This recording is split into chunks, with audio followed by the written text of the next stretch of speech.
नमस्ते बच्चों, कैसे हो। मैं तमन्ना गौर फ्रॉम जय सोमनाथ इंग्लिश मीडियम स्कूल। आज मैं आपको कक्षा 3 में हिंदी पढ़ाऊंगी। हिंदी में पाठ 14। तो बच्चों, पाठ 14 पेज नंबर 63 आपकी हिंदी की टेक्स्ट बुक में page number 63। Okay, open page number 63 पढ़ो। पहले मैं ये पूरा पाठ पढ़ूंगी। इसके अंदर एक छोटी सी स्टोरी है, एक किसान के बारे में स्टोरी है। तो वो किसान एक पेड़ के नीचे रहता है, अपने बैल के साथ रहता है और उसके साथ क्या क्या होता है उसके बारे में ये पूरी स्टोरी है। तो मैं पढ़ रही हूँ, आप सुनो। एक गांव था। गांव में एक वृक्ष था। वृक्ष के नीचे एक कृषक रहता था। कृषक के पास एक वृषभ था। वृक्ष पर 6 कौवे रहते थे। वे प्रांतः बहुत शोरगुल करते थे। कृषक दुखी था। कृषक उनको भगाता था, पर वे वहाँ से न जाते थे। कृषक को उनसे घृणा थी। एक बार चांदनी रात को एक चोर कृषक के घर आया और वृषभ को ले जाने लगा।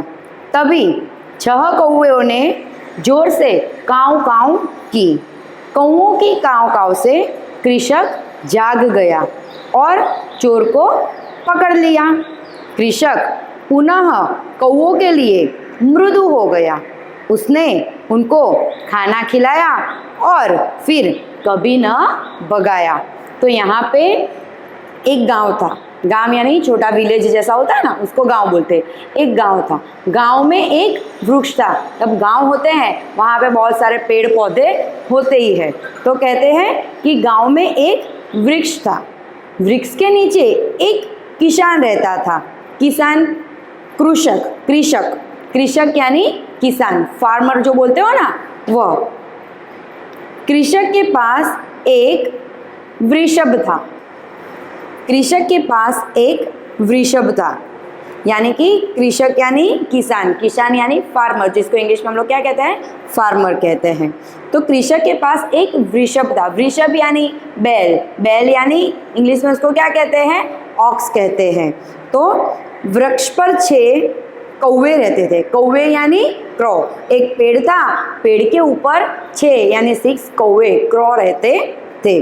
वे प्रांतः बहुत शोरगुल करते थे। शोरगुल करना यानी आवाज़ करनी। कौवे कैसा आवाज़ करते, काऊ काऊ काऊ करते ना। और ऐसे भी प्रांतः यानी कि सुबह पक्षियों जो होते हैं, बराबर, पक्षी लोग जो होते हैं, पंखी, जो प्रांतः यानी सुबह को वो बहुत अच्छा कलरव करते हैं। जैसे कि चिड़िया होती है वो ची ची करती है, पोपट तोता होता है वो मिट्टू मिट्टू बोलता है, कौवा तो वो काऊ काऊ बोलता है।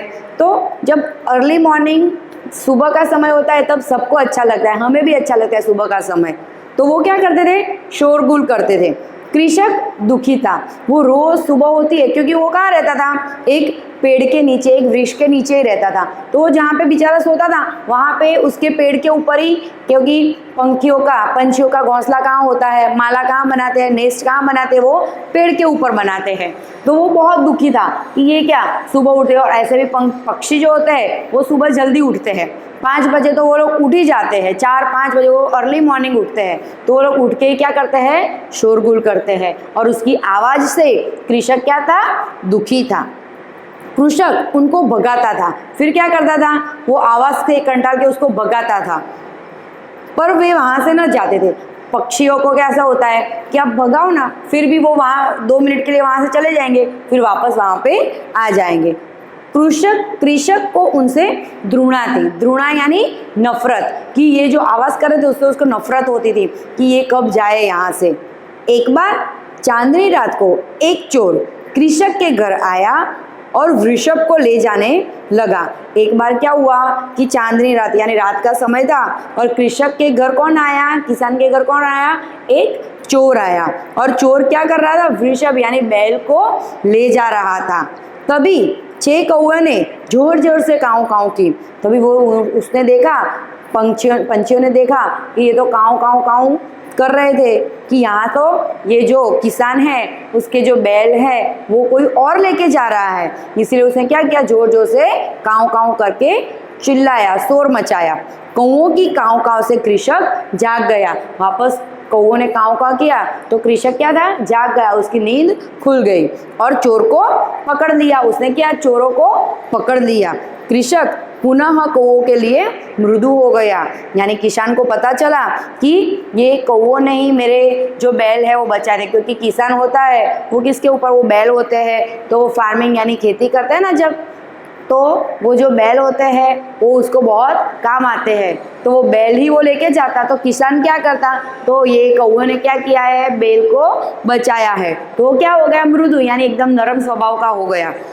उसने उनको खाना खिलाया और फिर कभी न भगाया उसको। वो कौवे की वजह से आज उसके बैल बच गए, तो फिर उसने कभी भी उसको भगाने की कोशिश की नहीं। यानी इससे हमें क्या सीख मिलती है कि छोटे से छोटे लोग जो होते हैं वो भी हमें काम आते हैं, है ना। आज वो कौवे की काऊ काऊ उसको, किसान को अच्छी नहीं लग रही थी, पर वो जब काम आई, वो काऊ काऊ किया, तभी वो चोर भाग गए कि कौवे जो ये काऊ काऊ कर रहे हैं इससे किसान उड़ जाएगा और किसान को पता चल जाएगा। पर ये काऊ काऊ की आवाज़ से किसान को पता चल गया और उसने क्या किया, चोरों को पकड़ लिया। तो ये छोटी सी स्टोरी है। इसके नीचे देखो, चित्र पहचान कर उनके नीचे सही शब्द लिखो। अब मैंने इससे पहले आपको मात्राओं का परिचय करवाया था, तो यही मात्राओं का परिचय मैं पुनः वापस में करवाती हूँ। देखो, चिन्ह पहचान कर उनके नीचे सही शब्द लिखो। अब यह चिन्ह है, देखो ये चंद्रबिंदी है, तो इससे मैंने शब्द बनाए हैं गांव, चांदनी, काऊ काऊ, गांव, चांदनी, काऊ काऊ। उसके बाद देखो री शब्द आता है ना, री, तो उससे मैंने शब्द बनाए हैं वृक्ष, कृषक, दृणा, वृक्ष, कृषक, दृणा। अभी अब तक आपको क्या था, अ की मात्रा, सादे शब्द, सिंपल अ कि उसकी कोई मात्राएं नहीं होती थी, फिर आ की मात्रा, ई की मात्रा। अब ये देखो, ये चंद्रबिंदी वाली मात्रा है, ये री की मात्रा है, फिर ये छोटे ऊ की मात्रा है। देखो, बहुत, शोरगुल, मृदु, छोटे ऊ की मात्रा, बहुत, शोरगुल, मृदु, फिर अह की मात्रा, तो उससे कौन सा शब्द बनता है, प्रांतः, छह, पुनः, प्रांतः, छह, पुनः। ये ओ की मात्रा है, ओ से, ओस, चोर, मोर, ओस, चोर, मोर। ये है बड़ी ई की मात्रा, इमली, आरती, पालकी। फिर से इमली, आरती, पालकी। तो यह शब्द जो है वो आपकी टेक्स्ट बुक में भी है, वो आपको उससे ज़्यादा इसे शब्द बनाने आते हैं तो आप एक्स्ट्रा वर्ड्स भी आप लिख सकते हैं। अब आगे बच्चों, अब हम आगे पेज नंबर 64 के ऊपर प्रश्नों के उत्तर दिए गए हैं, वह उत्तर मैं आपको PDF में भेजूंगी। उसके बाद है कुछ अन्य मात्राएं समझो, यानी इसके जैसी मात्राएं ही हैं, उसके आगे शब्द दिए गए हैं। उसके बाद है चित्र बनाकर रंग भरो, चांद, तृण, वृक्ष, छह, तो इसके सब चित्र बनाना है और उसके अंदर आपको रंग भरना है। फिर है 65 के ऊपर रिक्त स्थान भरो, यानी फिल इन द ब्लैंक्स। जो पार्ट हमने समझाया है उसी की फिल इन द ब्लैंक्स है, खाली जगह है वो आपको फिलअप करनी है।